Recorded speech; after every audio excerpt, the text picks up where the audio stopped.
Olá, eu sou Roseli Pereira Dias, sou educadora popular e vim trabalhar hoje o tema da educação popular e economia solidária, ou seja, como que esses dois temas estão intimamente interligados, certo? Busquei, além da experiência que eu tenho de vida nesse tema, busquei beber em estudos, sistematizações que vêm ao longo do tempo sendo feitas sobre o assunto, principalmente os cadernos de autogestão e economia solidária produzidos pela ANTEAG em parceria com o governo federal, mas centralmente duas sistematizações de experiências bastante consolidadas de empreendimentos de economia solidária na área da reciclagem aqui na região do Vale dos Sinos, no Rio Grande do Sul. O primeiro é Vivendo e Reciclando, Associação de Recicladores de Dois Irmãos, ajudando a preservar a natureza, que é um livro que resultou da tese de doutorado do professor Telmo Adams, da Unicinos, com o título Educação e Economia Popular e Solidária, Mediações Pedagógicas no Trabalho Associado e a experiência, né, da Associação de Recicladores de Dois Irmãos, de 1994 a 2006. E o outro, Economia Solidária e Vínculos, da professora Maria Isabel Rodrigues de Lima, né, que estudou a Associação de Recicladores de Campo Bom. Né? Então, são duas experiências de empreendimentos de economia solidária situados aqui na nossa região.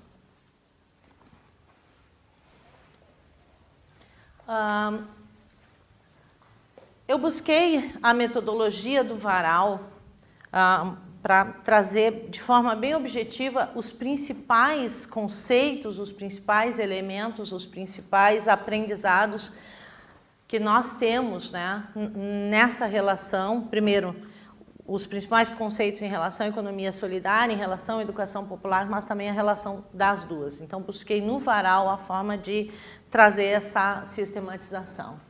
Então, a educação popular, né, um conceito principal, mais resumido que eu trouxe,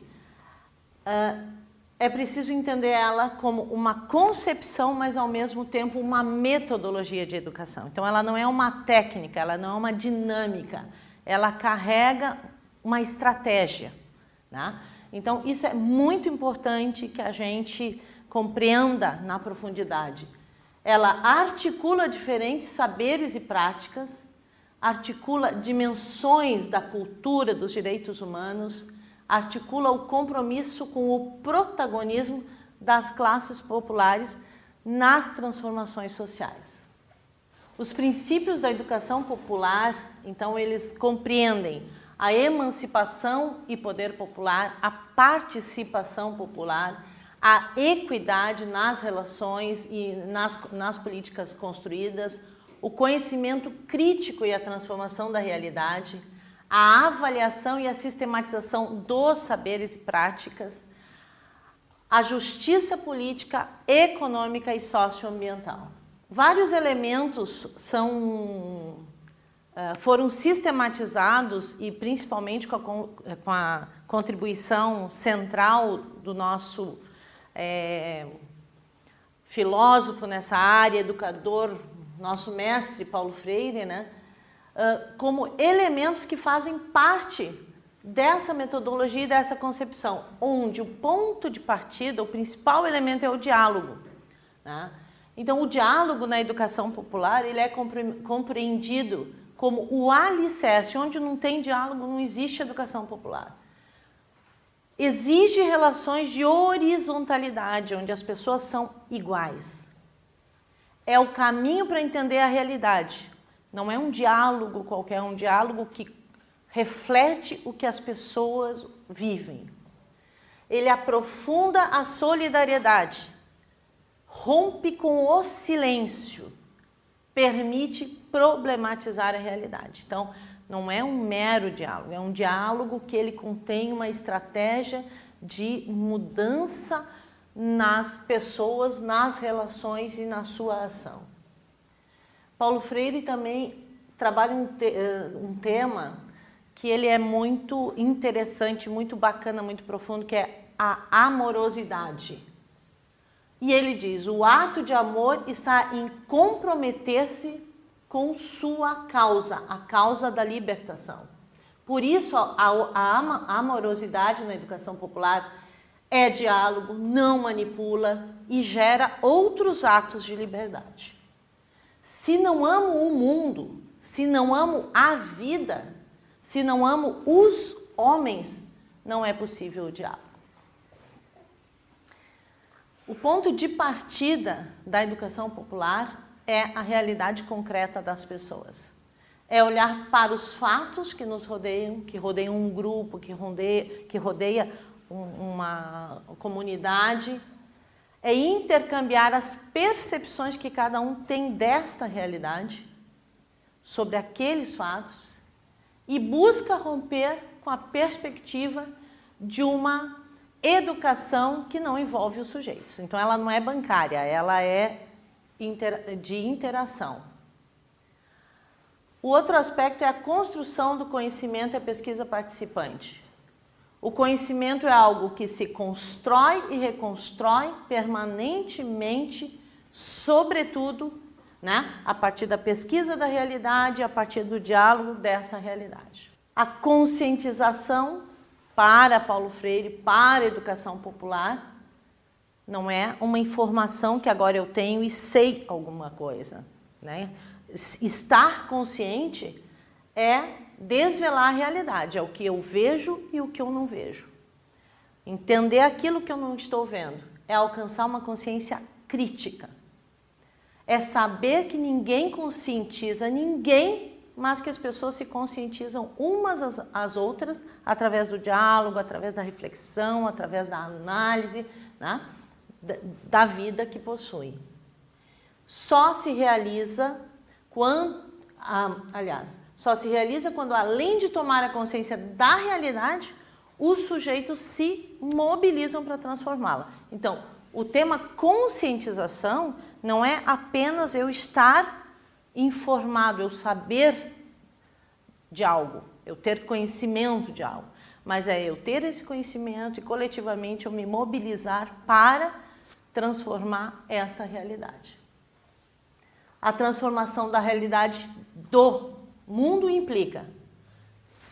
Não existe transformação se não forem construídas novas relações econômicas, sociais, culturais, ambientais, baseadas na igualdade, na fraternidade, na justiça. Não existe, né, transformação da realidade se não mudam as relações entre as pessoas. E se as pessoas não se tornam sujeitos de direitos, protagonistas do seu destino. E a transformação também exige a democratização do Estado e da sociedade. Por fim, a sistematização, que é um tema muito aprofundado na educação popular, que não é simplesmente escrever a história, né, de alguém, de um grupo, de uma comunidade, mas é estabelecer um processo de conhecimento, de recuperação da história, da prática vivenciada, refletir sobre essa prática vivenciada e extrair daí os conhecimentos, os saberes, os desafios que essa prática, então, ela aponta para a transformação daquela experiência, do empreendimento, bom, a transformação que se visa, né? Então, a sistematização de experiência do conhecimento, ela é fundamental nessa estratégia da educação popular. Em relação à economia solidária, busquei nessa cartela uma síntese que me pareceu a mais enxuta, né, mas bastante expressiva, em relação ao que é a economia solidária. Então, a economia solidária é um conjunto de atividades econômicas, né? Tem um vasto campo de experiências, empreendimentos, iniciativas de produção, de prestação de serviço, de distribuição, de consumo, poupança, crédito, que tem se espalhado nessa perspectiva da economia solidária, mas que se organizam sob a forma da autogestão. Em cooperativas, em associações, em clubes de trocas, em empresas recuperadas, autogestionárias, redes de cooperação, onde o centro é a valorização do ser humano e não do capital, e onde a característica principal é a igualdade. Os princípios da economia solidária são autogestão, democracia, solidariedade, cooperação, respeito à natureza, comércio justo, comércio solidário. Nessa cartela eu procurei trazer a relação, onde é que está a relação entre economia solidária e educação popular.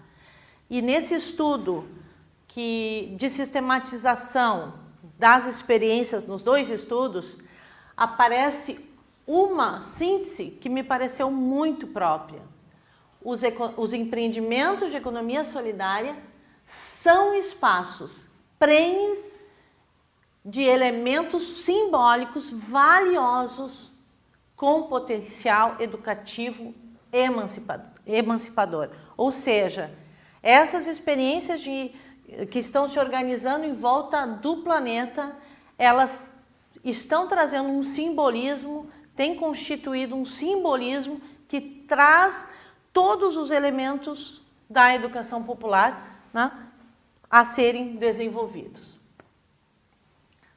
O estudo dos 2 professores que eu apresentei ali no início, né, do Telmo e da Isabel, eles vão afirmando o seguinte: os empreendimentos de economia solidária, eles são catalisadores de energias, com novas formas de produzir, que apesar das fragilidades que nós observamos na grande maioria dos empreendimentos populares, eles produzem uma nova identidade, um novo comportamento, novos sentidos para a vida, tanto individual quanto a social, diferente daquelas que a gente vê no sistema capitalista, nas relações capitalistas.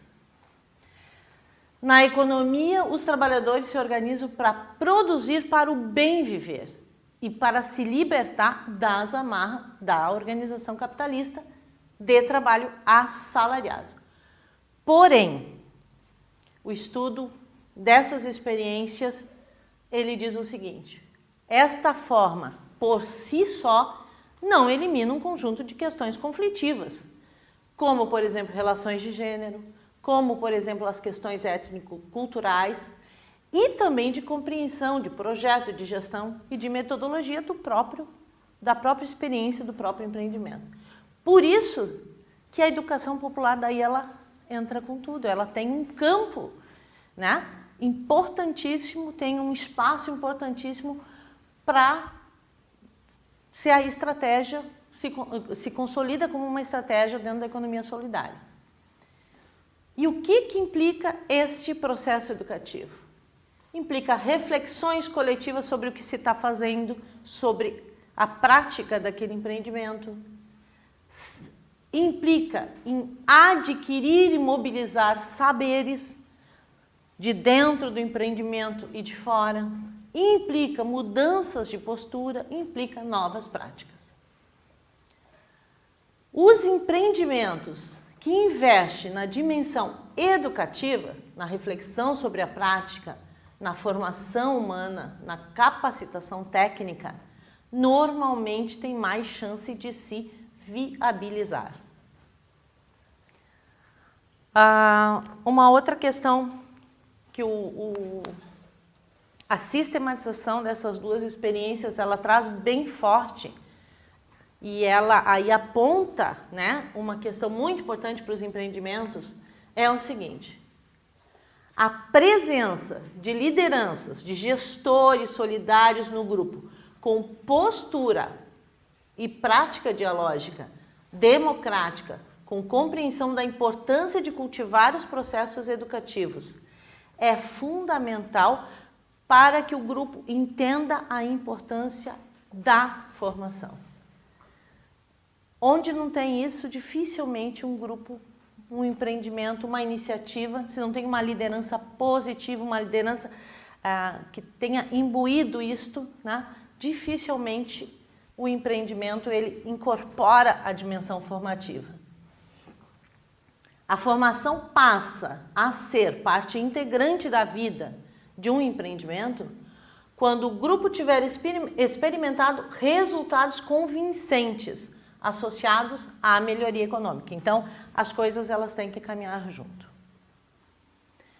A compreensão coletiva da formação como parte do trabalho exige cotidianamente firmeza de posição de quem coordena, do gestor, do educador. Não pode ser um processo frouxo, ora vai, ora não vai, onde os conflitos ou as diferenças ou tensões vão virando conflitos, né? Então, o papel realmente aqui do dirigente, do gestor, da coordenação de um empreendimento, ela cumpre um papel fundamental.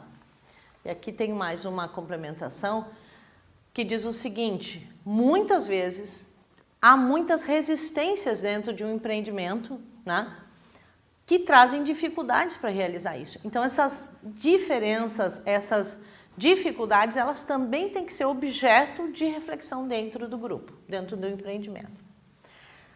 Sobretudo na experiência sistematizada da Associação de Recicladores de Dois Irmãos, organizado pelo professor Telmo na tese de doutorado dele, ele identificou essa lista de saberes que este empreendimento deixa florir, deixa surgir, né, de forma organizada para quem faz a apreensão daquela experiência. São saberes organizacionais, são saberes de relacionais, saberes técnicos da produção, saberes administrativos contábeis, saberes técnicos de comercialização, saberes da relação com o poder público e com a sociedade, saberes ambientais e saberes políticos. Aí eu queria trazer aqui uma fala de um cooperado sobre esse tema. Ele diz o seguinte: o respeito foi se criando dos de fora para com eles, né? Pela qualidade do nosso trabalho, pelo nosso conhecimento. Nas negociações de contrato, foi fundamental a experiência que a gente tinha e que nos fortaleceu nos nossos argumentos na negociação. Então, são saberes que o grupo foi construindo a partir da sua experiência. Entrando especificamente no tema da autogestão, né, que em síntese também é todo esse recorrido aqui, dá para dizer o seguinte, que a autogestão é a continuidade da história de luta dos trabalhadores e das trabalhadoras na construção da liberdade, da democracia e da solidariedade. Não é uma coisa nova que se inventou agora, é uma continuidade histórica de luta social, de luta de uma classe. Implica compreender que a desigualdade não é algo natural e que a construção da igualdade entre as pessoas exige lutar contra os fatores que geram a desigualdade, como a falta de acesso à informação, a falta de acesso a oportunidades. E a desigualdade abre caminho para a submissão, para o autoritarismo, para o poder de mando de uns sobre outros e para o preconceito. E finalizando essa apropriação toda, né, desse estudo, autogestão implica na autonomia do indivíduo, na sua relação com o outro. E implica responsabilizar-se. Porque muitas vezes num empreendimento se observa também que o indivíduo, né, um dos integrantes ou vários, tem dificuldade de assumir responsabilidade. Por quê? Porque vem de uma prática, vem de uma matriz de trabalho, né, que ele tem a sua responsabilidade, sim, mas o outro resolve. Né? Tem um patrão, tem um chefe, e no empreendimento todos têm que abraçar junto. Então, responsabilizar-se. Eu gostaria só de finalizar aqui, trazendo alguns depoimentos de integrantes dessas duas associações. Um que traz, revela aquilo que se falou antes, né? Sobre a consciência. A consciência do que faz, do para que faz e do porquê faz. Nós que viemos da colônia mudou bastante.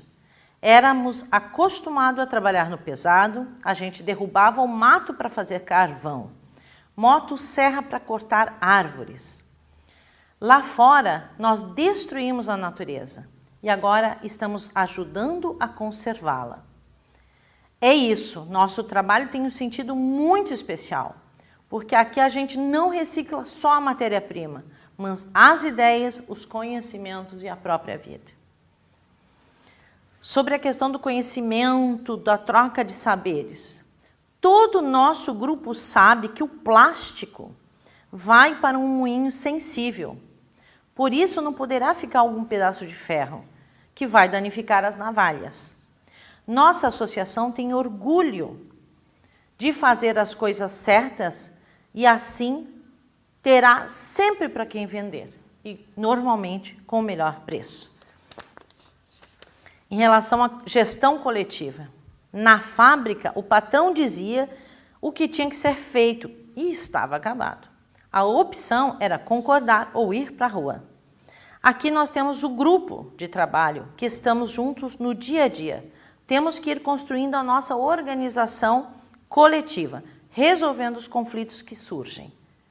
Em relação à amorosidade, estamos num ambiente de trabalho muito humanizado, onde podemos dialogar com liberdade. Temos uma melhor remuneração e condição de vida. Aqui nós somos colegas de profissão e amigos. E para finalizar, sobre a compreensão da metodologia, sobre a compreensão dessa estratégia que a educação popular, imbricada na economia solidária, faz possível. Eu posso falar isso porque eu trabalhei em vários setores. Aqui eu vejo assim, que é possível um mundo melhor, uma sociedade melhor, compreensão de projeto. Porque aqui eu tenho chance de dar a minha opinião. Tu é ouvida. Nem sempre tu tá certa, mas tu tem chance de falar. Numa empresa privada, uma ou duas pessoas mandam e o resto obedece. Aqui é diferente. Hoje, eu vejo as coisas totalmente diferentes. Eu me envolvo muito mais com as pessoas. Eu acho que quando eu trabalhava numa empresa privada, eu ficava mais em torno dos meus problemas. Há várias maneiras de fazer as coisas. Conversando, ajudando, opinando. Participando é possível fazer as coisas melhor. E tudo isso eu aprendi aqui e estou aprendendo a cada dia. Esta fala, então, ela revela que há uma compreensão de projeto, há um entendimento de um jeito de fazer, de uma forma de fazer que vai transformando eles. E por aqui eu encerro.